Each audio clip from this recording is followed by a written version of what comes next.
A CBS News special report, Disaster in Space, continues. Here again is Dan Rather. It has been in recent years so easy to think of the space program as so many comfortable bus rides by technocrats. So easy to forget that our astronauts were adventurers. As much as the Argonauts of Greek myth, as much as Sir Francis Drake and Lindbergh, adventurers riding a pillar of flame. And though the 2.5 decades of manned space flight, there have been moments of terror and death. Almost exactly 19 years ago, January 27, 1967, a confident astronaut crew, Virgil, Gus Grissom, Edward White, and Roger Chaffee, they met death when fire swept their Apollo 1 command module during a ground test. In 1970, astronaut James Lovell floated in weightlessness, but then Apollo 13 exploded on the way to the moon.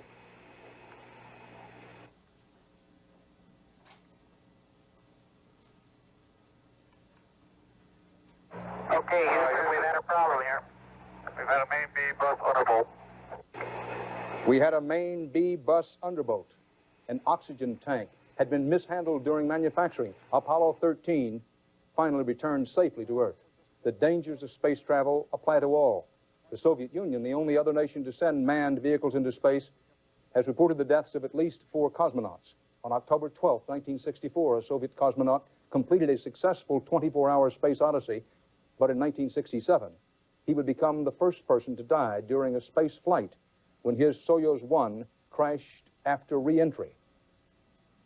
With us tonight in Colorado Springs, Colorado, is an authority on the Soviet space program. He is Nicholas Johnson, advisory scientist for Teledyne Brown Engineering. Good evening, and thank you very much for being with us. The Soviet Union, at last report, had reported today's American space disaster in one line. Does this put them ahead? Can it put them ahead? No, it doesn't put them ahead.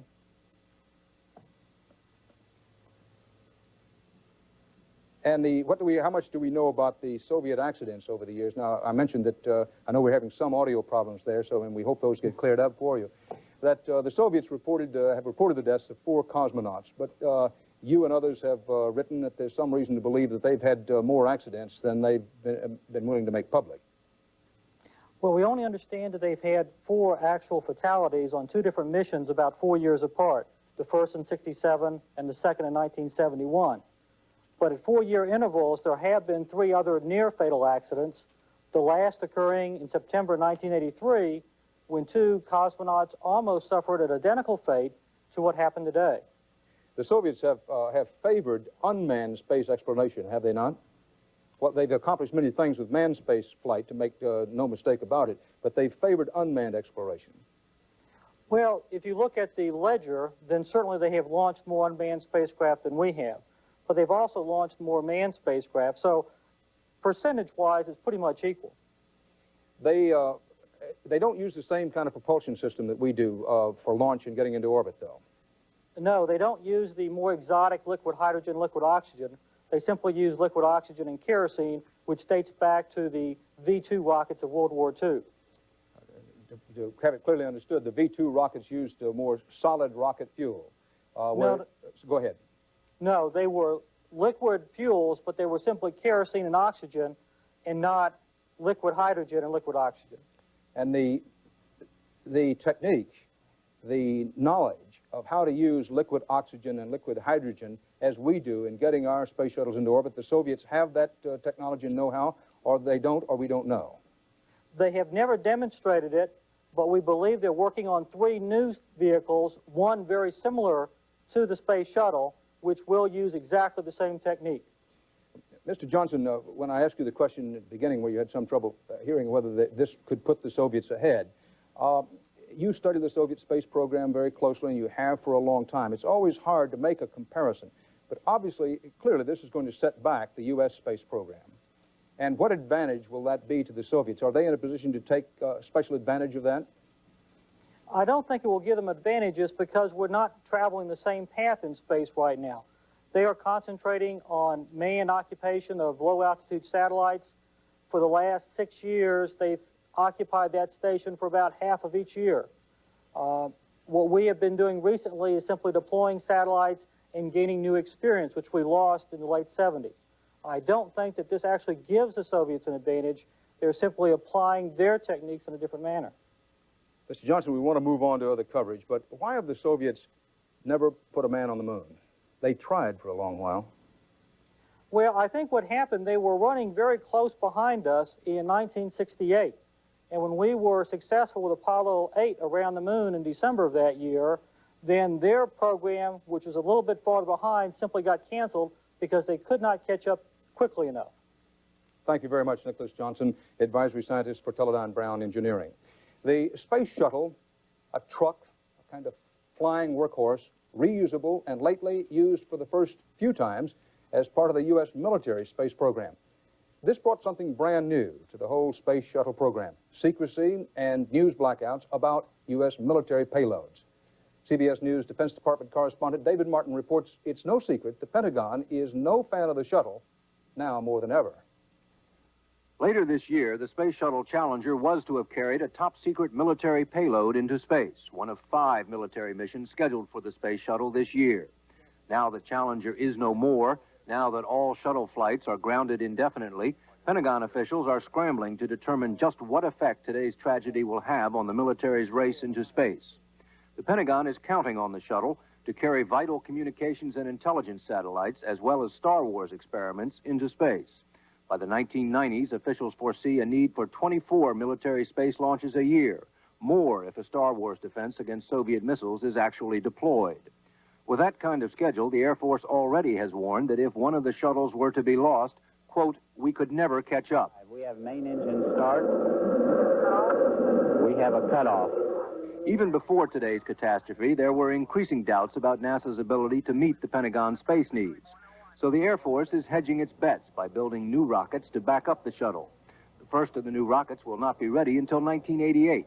By then, the Air Force will have run out of these older Titan rockets, which it currently uses. Now it appears the Air Force will run out much sooner, as the rockets are used to fill the void left by the loss of Challenger. Officials say some of the damage to the military space program can be limited by the fact that the Pentagon has the power to bump scientific and commercial payloads from the shuttle. One way or another, Pentagon officials say they will figure a way to get all their satellites and experiments into space. But today's disaster will almost certainly add billions to the cost. This is David Martin at the Pentagon. This is the 25th year of manned space exploration, just 25 years. A mere speck of time, really. And we've gone from brief space flights to short turnaround space shuttles. We launch satellites and walk in space so routinely. But are we pushing the limit? Should we slow down? Joining us again from the Johnson Space Center near Houston is former astronaut Alan Bean. Also in our Washington CBS News studio, Congressman Mervyn Dimely, head of the Congressional Space and Technology Caucus, and here in New York, Myron Mauchline, a former director of the Space Shuttle program. Gentlemen, what about it? Are we pushing the limit, and should we slow down? First, former astronaut Alan Bean. Dan, I don't think so. I think one of the things that I've noticed in NASA all the time I was there, some 18 years, was that they never compromised safety. They never pushed too hard because of cost. They never compromised safety because of any political pressure or anything. So I feel that whatever went wrong was a mistake and will be rectified. But I don't believe it was because NASA was pushing too hard. I feel they never go beyond the limit of safe operations. Congressman Mervyn Dimely, as head of the Congressional Space and Technology Caucus, have the budget pressures on NASA been costly to us? And has that been one of the things to put the pressure on the space agency? More than budget pressures. First, NASA has an excellent safety record, certainly better than the automobile industry, better than the aircraft industry. However, as your Pentagon correspondent just commented, NASA is under great pressure from the military, great pressure from the Congress, from the administration, from the private sector, and from the insurance industries. This accident will, of course, increase insurance rates, and that's a pressure. And we are under pressure from possible competition from a consortium in Europe. So NASA is under great pressure from a number of sources to make these explorations profitable or self-supporting. And therefore, as a result of that, they have to meet a very rigid schedule any interruption in that schedule throws the whole NASA program back. And I believe that the time has come for us to just step back just a minute and reorder our schedule priorities and try to slow down the program just a little bit. You're not recommending, or are you, any reduction in NASA's budget? You're saying let up a little on the schedule. Indeed. In fact, NASA has done very well. Over the last 5 years, they've had a net increase in their budget. I believe that they're doing an excellent job. I think, however, the schedule is too much like the Washington, D.C., New York shuttle run. Myron Malkin, here in New York, former director of the Space Shuttle program. Your view, an overview, and as objectively as you can, have we been moving too fast? Have the pressures been too great on the Space Shuttle schedule? No, I don't believe that we're moving too fast. I agree with Alan Bean that the primary issue in NASA has always been safety, and the shuttle is designed with that thought in mind. The exact cause of the disaster today has yet to be determined. It's necessary to keep moving forward, and I don't believe that we've compromised safety in any way at the present pace. The shuttle program has been set up, and the manufacturing facilities and launch facilities have been constructed with schedule in mind as we proceeded forward, and I think they're adequate to do that. Astronaut Alan Bean, what about this report today? We're talking about safety and whether the pressure on NASA to get these launches, particularly after they've been delayed a time or two, up there and out there and move on to the next one. When you were an astronaut, if someone had told you that there were icicles forming on the bottom of the spaceship, as happened this morning, would you have been concerned about that, even if NASA said, well, we've looked it over and we've delayed for 2 hours? Would that have been of concern to you? If someone mentioned it, I would say to myself, I wonder what having icicles on there means. And I would say, I know that back in Launch Control Center, they're checking with the experts on icicles, if you will, to see what he thinks, or the team that's concerned with temperature or the environment around the spacecraft and the booster. And I would feel confident if they came back to me and said, icicles are okay, that they said that from a position of knowledge, testing, study. They didn't just look out the window and say, it ought to be okay, I think it's okay. They would have had data to prove it's okay, or they wouldn't have gone. They'd have said, let's don't go, we'll do some testing and go some other day. And what about the report that over the weekend that one of the cranes that was helping to set up the shuttle launch accidentally bumped into one of the fuel tanks? Now, Mr. Moore, the current director of the Space Center, this afternoon, when asked that question, said, well, yes, in effect, that happened, but we checked it out, and we think everything was okay. Would that have been a concern to you? No, because once again, Mr. Moore has his own integrity, plus the integrity of his team behind him. Believe me, NASA operates as a close-knit family, like you said earlier in this program. And nobody is going to let anything go by that they feel is a safety consideration.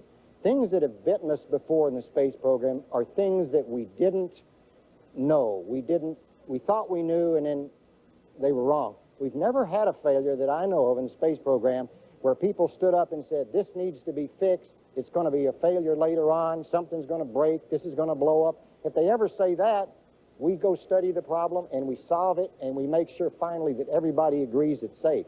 So if you take a look back in the history of the space program, you'll find that things that have hurt us in the past have been things that we all agreed were okay, and we found out later we'd made a mistake. So I feel that that's what's going to happen here, that it's not going to be something anybody knows about at this moment. Congressman Dimely, what about this business of allowing civilians, politicians, school teachers, and journalists? School teacher Krista McAuliffe, we all admire, we all thrilled with her when she was chosen. But as we step back and look at it, has that been premature, as former astronaut Frank Borman suggested at one time today?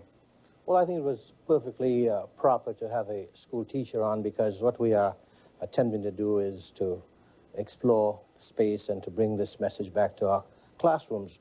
The whole question of whether politicians ought to go reminds me very much of the media hype we witnessed for the Super Bowl. I don't think it is necessary for politicians to go up. I think scientists, of course, should go up, and a teacher, in fact, is a scientist in his or her classroom. So I think that's a proper role for a teacher.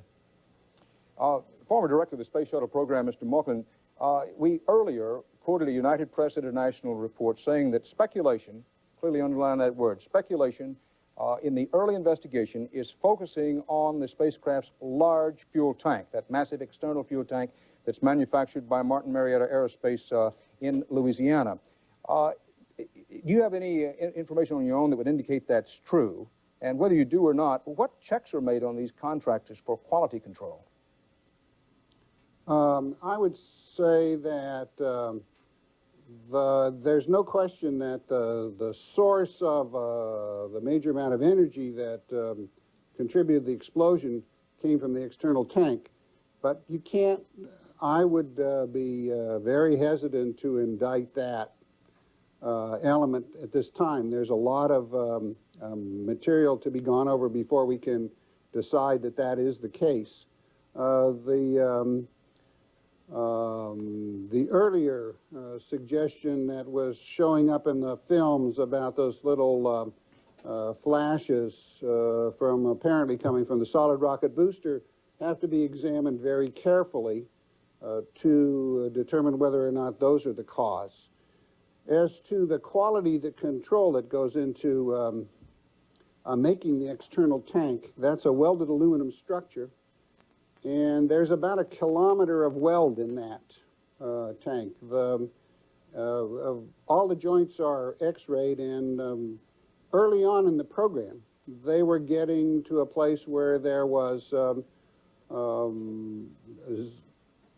I think, less than 1 inch of weld that had to be reworked.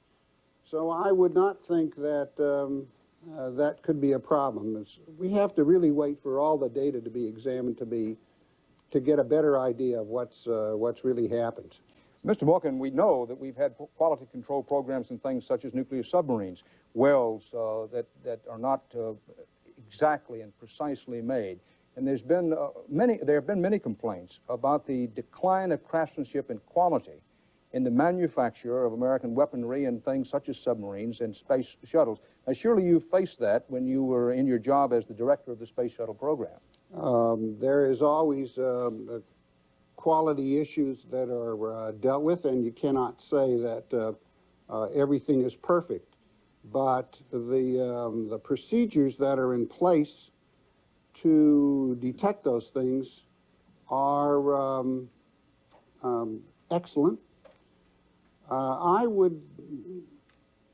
can't be categorically say that it was not the tank, but it's a relatively passive part of the shuttle itself. It stores a lot of energy, but not a lot is going on inside the tank. The things that are going on that are very active and is in the solid rocket boosters and in the main engines. And so that's a place that everything will be examined. That's one of the places that I'm sure will be examined very carefully. Alan Bean, when astronauts get together to talk, do they discuss the possibility that someone who made a weld or someone who put a bolt in place might have been out late the night before, or might have been somebody's brother-in-law and got the job that way? Surely that must be a real and present fear with the astronauts. Well, we talk about it. We wonder if people that sewed the parachutes, for example, all worked well, if they did the weld, everything else. And NASA managers, like Mr. Malkin talked about it, they know that too. They know people do have off days. And so we've had to set up a system of check and balances in the space program to take that into account. For example, someone does the job, then you have an inspector at that point, and then you have another inspector. Then all three people agree that is, let's say the weld is done properly. Then you take it down to the Cape, and you assemble it. You have inspectors, once again, more than one, to look at it, say that it's okay. Then you get it on the launch pad, and then you test it. You put pressure in it. You overpressure it a little bit.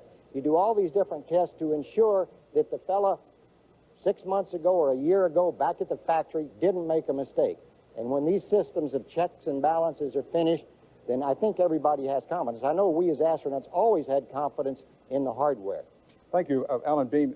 Congressman Dimely, How far, in your opinion, is the American space program set back now? A year, 2 years, less or more than that? I would say less than a year. There's no question in my mind the program must continue, and NASA has suffered a major setback. But I think one has to look at the human factor. To what extent is pressure bringing about these delays? To what extent is pressure causing these technical difficulties? One cannot ignore these human factors, and it seems to me we need to step back a bit and re-examine the whole procedure, the whole scheduling process, which brings stress and brings pressure onto the whole production of the program. Thank you very much, Congressman Dimely, for being with us tonight. In the hometown of Challenger astronaut Ron McNair, Lake City, South Carolina, CBS News correspondent Sandy Gilmore visited the home of Matthew Brown, McNair's former teacher, and they were joined by a former classmate, George Simmons. Did people get together, Mr. Brown, or what happened in town? Well, people began to make calls and to get together, and of course, as soon as we got the news as a school system, we called the administrators, principals, and asked them to have mass flags and to pass the announcement around to student bodies and teachers. There is a Ron McNair Boulevard in town. There is a Ron McNair Square, and is this the most famous person this town has ever seen on a national basis? Truly, most definitely, I would say that it is, and Ron himself could not believe that this street would be changed from Boulevard to Ron McNair Boulevard. Just a last question: what are the youngsters around here now? What's their recollection of Ron McNair? Is he someone they look up to, or? Definitely, he's a person that everybody from initially before the space shuttle, just that he was qualified to be one of the NASA astronauts, qualified him to be looked up to. And after he came and visited all the schools, this was one of his highest priority to go into the schools, and everyone from that point on knew that, even though all the achievement that he's made, his priority were, let's tell the children that the sky is the limit. Teacher Krista McAuliffe's hometown of Concord, New Hampshire, is a city of about 30,000, a city rich in American tradition. And tonight, Charles Osgood reports Concord is a city in mourning. There are places in this country tonight, and Concord, New Hampshire is one of them, where what happened today is being taken not so much as a public event, but as a personal loss. A part of each and every one of us also boarded that space shuttle. And so only naturally, we feel that a part of us is gone. My soul is longing for your peace. All over Concord tonight, there were church services where people prayed for their friend and neighbor, Krista McAuliffe, and for her family and fellow astronauts.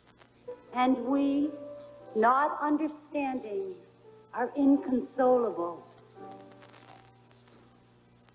My soul is longing for your peace.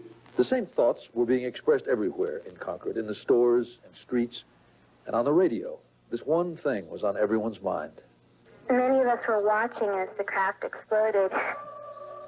Along with the sense of loss, however, is the feeling that this teacher, this warm, compassionate woman, has taught us something, even in death.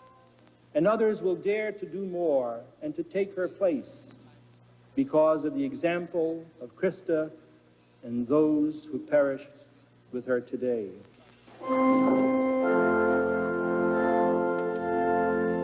On the front door of the house right next door to the McAuliffes is a wreath with a picture Krista sent to Jean Timmons, one of the 8 Timmons children.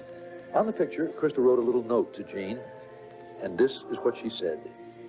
She said, "May your future be limited only by your dreams." Charles Osgood, CBS News.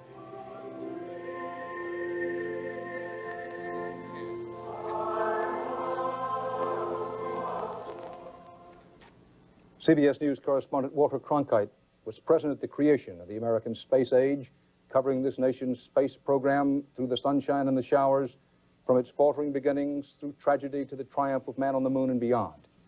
he filed this reflection on today's catastrophe from Santiago, Chile. Even in our moment of such deep grief, we must look ahead to the future, for such is the nature of life. There will be, of course, long investigations and examinations of what happened today at Cape Canaveral. The argument will be buttressed for those who have been opposed to manned space flight all along. They'll now add the question of safety to their arguments. And NASA, of course, their engineers will have to look very carefully at what happened today to make sure that it doesn't happen again.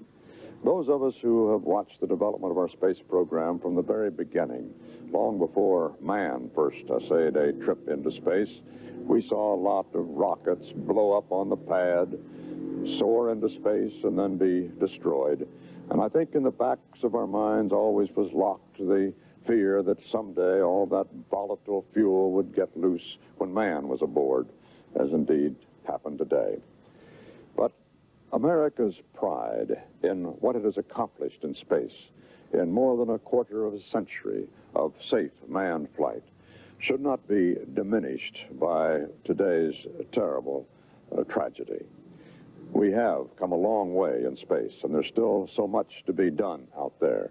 There are scientific, industrial, medical bounties to be reaped in space. To diminish what we have done in the past would be to dishonor those who lost their lives in that program on Challenger today. This is Walter Cronkite, CBS News, Santiago, Chile. A CBS News program reminder, we'd like to remind you that the CBS Morning News will continue our coverage live tomorrow morning from Cape Canaveral, Florida, with Forrest Sawyer and Maria Shriver. Why do they do it? What did they die for? Francis Scobie, spacecraft commander, veteran of a previous Challenger flight. Scobie talked about it in 1984. You have to risk something to gain something, and the risk and the gain are worth it to me. I thoroughly enjoy doing what I'm doing, and if you allow risks to keep you from doing the things in life that pleasure you and make you what you are and make you feel better about yourself, I think you're shortchanging yourself. Do you think we'd ever accomplish anything without taking some sort of risk? No. You might as well just go in the bedroom, close the door, and turn out the lights. They were 10 miles high when they died today, just like the old days, the test pilots of the right stuff, showing their stuff.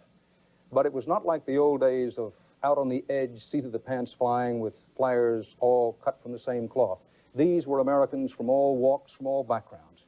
Fighter pilots with war records, payload specialists with degrees, men, women, a teacher of children, a mother. They were Christian, they were Jewish, they were humankind up there going for us, going for the brass ring, for the thrill, for the knowledge, for the future.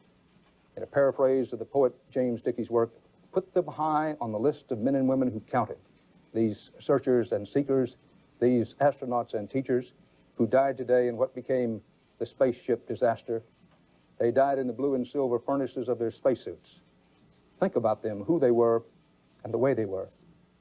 Dreamers, explorers, adventurers forcing themselves past the point of danger and deep fatigue to expand our understanding of what is up there and out there. They may never have known the nature of the trouble that killed them. For them, no more cries of, wow, what a view, no more jokes with mission control, no more thumbs up for cheering crowds, no more phone calls from the president. They will not see their parents and their wives or husbands and the children meeting them. Gone with the rush of the engines and the exploding sky. Gone, but theirs were lives that mattered.